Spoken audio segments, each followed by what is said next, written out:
자, 그럼 계속해서 내일 있을 7차 변론 첫 번째 증인으로 출석하게 될 이상민 전 행안부 장관 좀 알아보겠습니다.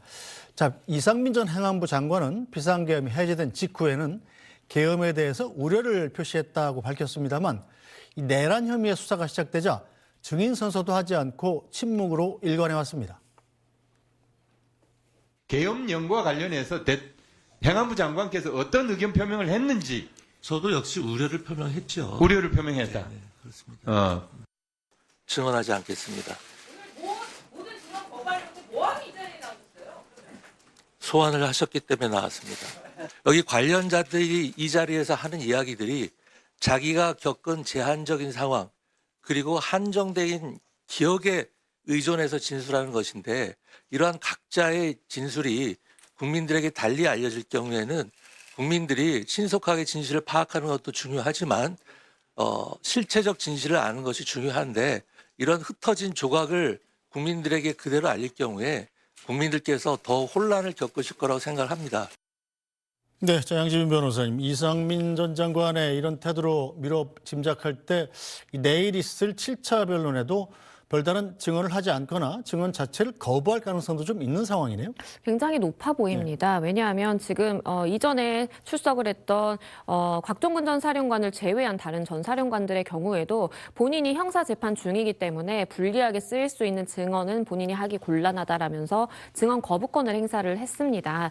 증인으로 출석을 함에도 본인이 증인 선서를 하지만 그럼에도 불구하고 보장되는 권리가 증언 거부권입니다. 그렇기 때문에 이상민 전 장관 역시도 국회에 저렇게 출석을 해서도 본인이 증언 거부를 한 그런 상황이기 때문에 아마도 헌재 출석해서도 별다른 이야기를 하지 않을 가능성이 굉장히 높고요. 그 이유는 전략상의 이유라고 보시는 것이 맞습니다. 왜냐하면 형사 재판을 계속 중이고 본인이 중요 임무 종사에 혐의를 받고 있는 상황이기 때문에 헌재에서 내가 발언하는 그 어떠한 발언들이 다 형사 재판에도 증거로 유의미하게 채택해서 쓰일 수가 있는 상황이거든요. 그렇기 때문에 헌재 재판을 변론으로 하고 그 형사 재판에 조금 더 집중을 하고 본인이 본인의 방어권을 행사하기 위해서는 이야기를 하지 않겠다라는 전략적 선택을 할 가능성이 높습니다. 네, 자, 이상민 전 장관 같은 경우는 윤석열 대통령 측과 이 국회 측 양쪽에서 같이 신청한 증인 아니겠습니까? 맞습니다. 자, 그렇다면 윤석열 대통령 측의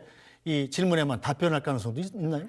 선택적으로 증언 거부권을 행사하는 것도 가능합니다. 그러니까 본인이 만약에 윤석열 대통령에게 유리한 부분에 대해서는 내가 그래도 사실관계 확인을 해주겠다라는 의지를 가지고 있다면 김용현 전 장관이 그랬던 것처럼 물론 헌재 재판관의 설득과 윤석열 대통령 측의 설득으로 본인의 어쨌든 진술 거부권을 일부 제한되게 행사를 하긴 했지만 이상민 전 장관의 경우에 윤석열 대통령 측이 질문하는 바에는 응하고 반대 측 그러니까 국회 소추단이 질문을 하는 것에는 응하지 않을 가능성도 있겠는데요. 그렇다면 과거에 김용현 전 장관 때 재판관이 이야기를 한 것처럼 증언의 신빙성에 대해서 굉장히 낮다라고 판단될 여지가 있습니다. 그럼에도 불구하고 본인이 그것을 감수하겠다라고 한다면 사실 그 누구도 이러한 증언 거부권에 대해서는 제한을 두기는 어렵습니다.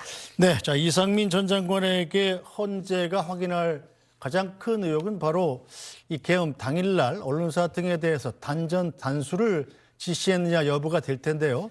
자, 이런 의혹은 앞서 이 허석권 소방청장이 국회 증언에서 나온 의혹입니다.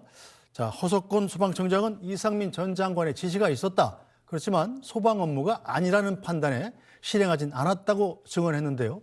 허석권 소방청장의 증언도 들어보겠습니다. 경찰 요청시란 단서를 달아서 경향, 한겨레, MBC 등 단전 단수 지시를 하라고 협조를 내린 적 있습니까? 경찰 요청이 오면은 소방에서 적의 조치를 하라 이런 말씀으로 저는 기억을 합니다. 그리고 단전 단수가 소방 업무가 아닙니다. 그리고 또 그때 전화를 받고 옆에 있던 우리 그 간부들도 제가 아마 단전 단수가 소방 업무냐 할 수 있느냐 물었는데 아니라는 이야기를 저에게 했기 때문에 제가 서울이나 일선에 단전 단수 지시 일절을 하지 않았습니다. 청장님께서는 단전 단수란 그 단어 용어를 들으셨냐 이런 얘기입니다. 이제 언론사 5곳을 말씀을 하시고 그 경찰 이야기를 하고 요청이 오면 적절한 조치를 취하라 이런 뜻으로 저는 기억을 합니다. 네, 자 이상민 전 장관이 당시에 언론사 등에 대해서 단전 단수를 지시한 것이 사실이냐 여부가 탄핵 심판의 기각 인용에 미칠 영향이 크죠? 그렇다고 볼 수가 있겠습니다. 왜냐하면 윤석열 대통령 측에서는 지금까지 이야기를 하는 것이 나는 얼마 가지 못할 비상계엄이었다. 그리고 그랬기 때문에 포고령이라든지 관련 문서에서 법률적인 오류가 있었지만 난 바로잡지 않은 이유가 어차피 금방 끝날 계엄이기 때문이었다라고 이제 이야기를 했는데요. 언론사에 단전 단수를 지시를 한 것은 사실 계엄이 얼마 가지 못할 것이라는 그러한 주장과 조금 모순되는 상충되는 측면이 있습니다. 그렇기 때문에 윤석열 대통령 측에서 비상계엄의 정당성이라든지 당위성을 설명하면서 얼마 가지 못할 비상계엄 이 프레임을 가지고 나왔는데 그것과 상충되기 때문에 사실상 언론사에 대한 단전 단수의 지시가 구체적으로 이렇게 경찰청장, 소방청장 통해서 내려갔다면 윤석열 대통령이 주장하는 그 내용은 굉장히 신빙성이 떨어진다라고 볼 수 있기 때문에 그렇다면 헌재에서 본인이 계속해서 당당하게 밝히고 있는 그런 당위성이 사라지는 것이거든요. 네. 그렇기 때문에 중요하다라고 볼 수가 있겠습니다.